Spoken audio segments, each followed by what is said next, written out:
Hello guys! Welcome back sa akin channel. So, gagawa ako ng very quick video lang ngayon.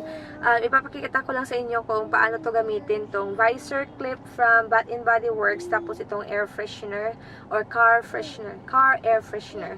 So, ang gagawin natin is, una is itong visor clip. So, paano ba to gamitin? Unang-una is i-open nyo tong cap niya.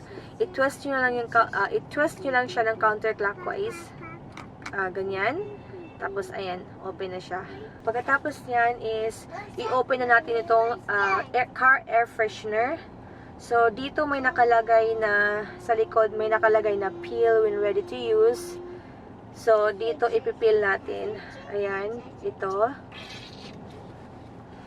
Okay, ganyan. Tapos, ipil din natin itong sa harap niya.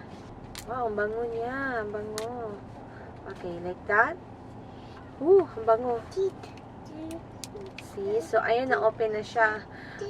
Ganyan lang siya, guys. Ganyan na siya. Tapos, kukunin natin ulit yung visor clip. Tapos, ilagay natin dito.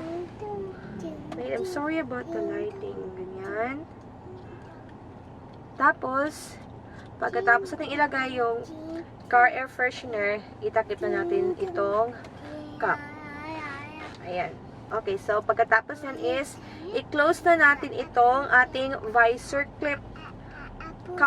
Not counterclockwise, but clockwise. Pag i-open yung visor clip, i-twist nyo ng counterclockwise, pero pag i-close niyo clockwise.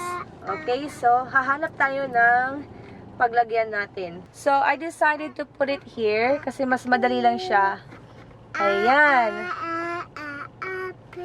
Ayan na. Na-clip ko na siya.